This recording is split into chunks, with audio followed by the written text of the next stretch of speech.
Now, yesterday we spoke about a few of the difficult conversations we have in marriages, and I think money was number one. We spoke about it. We spoke about family size and family planning. We spoke about relocation, and I think ultimately we also spoke about careers, right?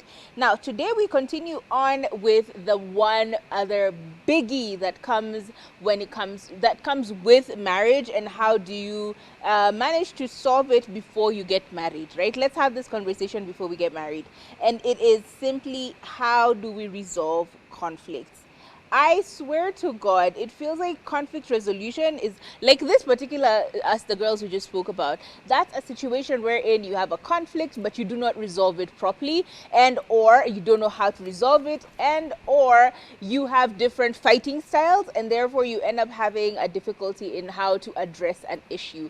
Some people flee when you're having a fight or conflict. Some people will just shut it down, ignore it until it's gone away. Like you will become a turtle, a tortoise, unajificha ndani ya whatever, unakaa huko. Some people are gorillas. You unajipiga kifua, you are the boss of this household, and therefore what you say goes, and that's how you solve conflicts, or that is your fight style. Some people are giraffes. You just want to be huko juu, utaki kujua kenye inaendelea huku. No, actually it's an ostrich. You're an ostrich, all you do is bury your head in the sand. Kichwa yote chini ya mchanga, and you will never bring it up.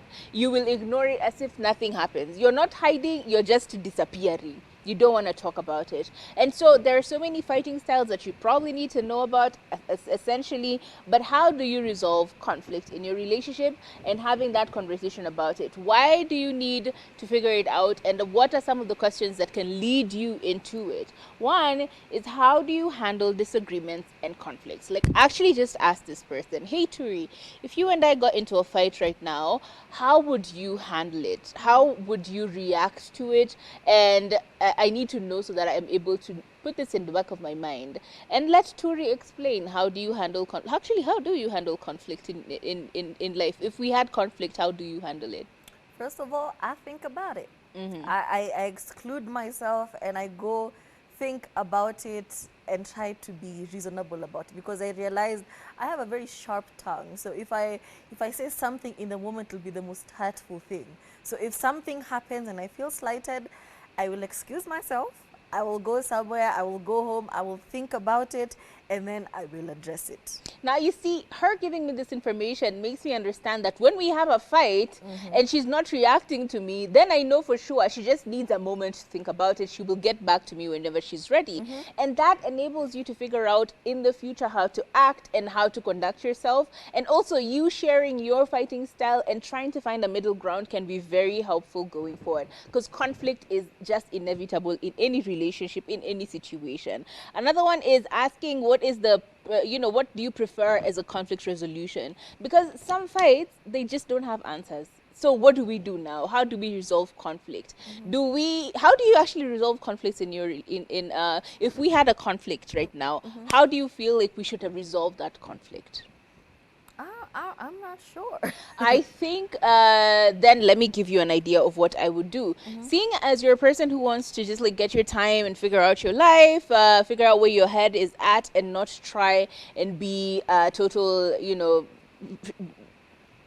crazy person about it, then I would give you time. However, I am also very, very, I'm like, I run away quite quickly, but I don't like things hanging over my shoulder for too long. So how I would handle it is, I would tell you, hey, I understand you need a minute to talk about it.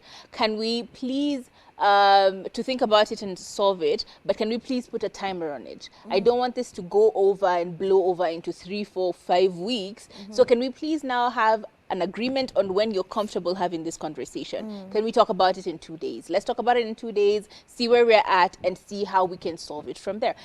Small things like that can really help with like reducing the friction and the awkwardnesses in relationships. And think to finalize, another question you probably need to ask yourself is, are you open to seeking therapy and help about it? Some people are very, very adamant about therapy. They're like, no, we don't need couples counseling. But do we need it really? Do we need to have premarital counseling, postmarital counseling, in the marriage counseling. Let's have a conversation. Relationship counseling doesn't necessarily have to be made into this big scary thing. It's just you being taught how to, given tools on how to figure it out for yourselves. Another thing that you'll need to talk about before you walk down the aisle, and this is so important because we have Reddit threads about this, and it's something so simple. It is household division. Division of chores. household chores. How are we going to go about it? Because I feel like, especially in an African setting, a man has grown up knowing, it is a woman's job to do this and this and this and this. But we are far from that thing because that kind of mindset requires a traditional man. And a traditional man requires a traditional woman. A traditional man is a man who wakes up and takes care of everything so that his wife can now take care of the domestic part of things. But, right now we also rarely have stay-at-home moms. And even stay-at-home moms have like a part-time job or something. So she's also bringing money in. So all of us are contributing financially. How are we going to divide labor in the household? Have we not seen people get divorced? Yeah, because very of much this. so. So before you get married to somebody, can you know what is going on? I would hate to see you married and then come do a story time on TikTok about how you would leave your 12-hour shift to come and wash dishes, and it was your husband's day off and he's been lunging the whole day. I would hate to see that happen to you. But you know how you could avoid all of this? If you had a conversation. Sit down with your fiance and say, hey, by the way, babes, who washes dishes? I am not good with dishes. I can volunteer to be cleaning the house. I am not good with, so I saw somebody say that when you get married to somebody, avoid doing the small mundane tasks for them because you become very resentful. Because what do you mean you can't wash your own clothes? What do you mean I have to pick up all the dishes all the time? You can never volunteer to wash dishes. What do you mean dishes are going to stay over there in the sink until they start becoming stinky because I'm not, you become very resentful of this person because it's kind of common sense for you to do something like that. Picking up socks, you have a laundry basket over there. But when people remove their clothes, they leave them over there on the floor. So you're always running around and picking up things. You do it long enough, you become super resentful of this person because, hey, what do you mean? Cleaning the toilet. This is a very contentious issue. Toilet. Cleaning the toilet because you're a man and you do not sit down to pee, okay? But also you do not have a directional control. The stream is not The unidirectional. stream is no longer like this. Flatter. You're growing older, okay? It's going everywhere, yappa yappa, like Shanice. So now, who cleans the toilet? You're already a traditional man who does not clean. So now when you're told you need to clean up after yourself, you're like, what do you mean? Or leaving the toilet seat up or down. Yeah? Small arguments, please have them, especially when it comes to the division of labor in your household. And also, who should clean the toilet? I feel like if you pee everywhere, can you just be a human being? Common decency. And wipe around, Surely. clean around. Do you know how stinky it is when, there's urine retention? Even the color.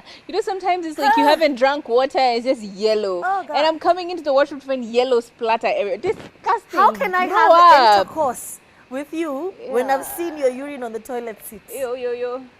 These are the small things y'all don't pay attention to, and y'all need to. Disgusting. Okay, guy. Living with my brothers in the house sometimes is like, you think, oh God, every day I have to remind you to clean this up? You can't be serious. And then you start getting grossed out. You don't even want to use your own bathroom because there's always this like, ew. Oh, that's trauma. Moving on, let's talk about religion and religious blending. If you are of two different religions, you're Christian, I'm Muslim, you're Buddhist, I am Judaist. Like, if we have if we have these different religions, how do we blend them? How are we raising our children? Are we raising our children Christian? Are we raising our children Jews? How are we ensuring that, when are we telling them to start going for religious studies? Do we start madras first and then then we do, Christian, Sunday school after. Like, how are we sorting this out? Number two, are we even planning on raising them religious, or do we let them decide for themselves? Or do we start them religious and then after a while let them decide for themselves?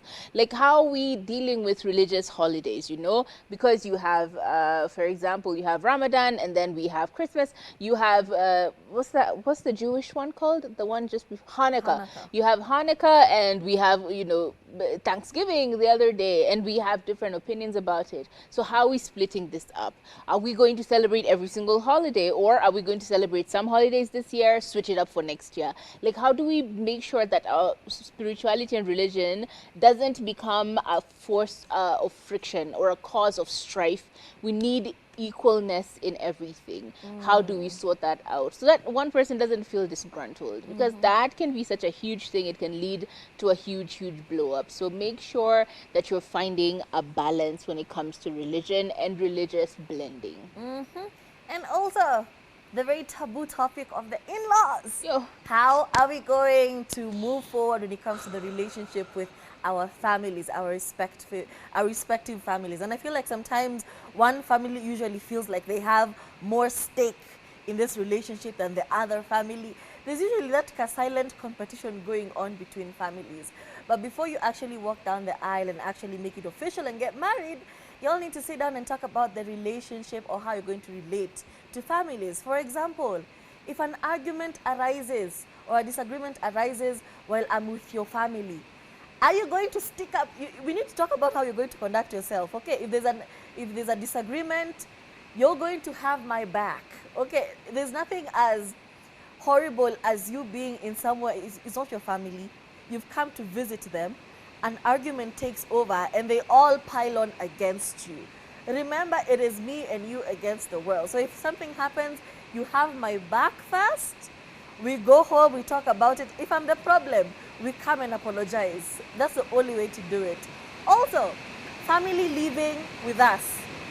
Are we going to, at some point, to have a parent move in with us? Are we going to have send them to a home, or caregivers, or all of these things? You all need to iron it out. And also about like the religious blending. Sometimes, because of the pressure from the in-laws and the families, when you all got married, you were us against the world. But the pressure from your in-laws, all of a sudden, 10 years down the line, your husband says, it's time for you to cover your hair. Our religion demands that you cover the hair. You all need to say, to figure it out. Before we get married, along the line, we have agreed on this, along the line, you'll not change your mind and say, you need to convert to my religion. It's not working like that. Yeah. So, don't bow to the pressure from your in-laws. It's us against them. Or against the world, not against them. Yeah, and very importantly, even if opinions change, it's a point of discussion, not a point of allocation and being, forced into, what's the word? Forced into the word has disappeared. Compliance. Sorry, yes. Why you're being forced into compliance simply because I am the man of the house, I am the woman of the house, and therefore you need to abide by what I say. Let it be a point of conversation, not a point of, forcing someone to do what you want them to do. And I hope that you are very keen on these questions. I hope that we've given you enough pointers on how to guide you in asking the questions and having these conversations, because if you sort these out before you get married, I promise you marriage will be a lot easier. It will not be always, apples and rainbows, but it will be a lot easier to deal with each other because you kind of know what to do and how to go about it. That's been our show. It is raining cats, dogs, and all the other domestic animals. So we're going to say goodbye and try and head home in due time before traffic becomes not just bumper to bumper, but insane accidents ahead. If you're out there and you're driving, be careful. If you're out there and you're in a matatu, please tell your driver akwe serious. Ache kukimbia anakimbia kienda wapi. If you're in a taxi, same thing. Try and make sure that y'all are going on the right speed so that because accidents happen a lot during the rainy period. So be careful wherever you are. Stay safe, and we will see you next week. My name's Kathomi. My name is Turife. Stay safe. And if you're using those online cabs, It is raining heavily. If you live around Lavington, Kilimani, Kileleshwa area, please remember those flash floods, okay? So don't order the small one. Order the big one, okay? Don't be swept away into the weekend. My name is Tarife. See you next week.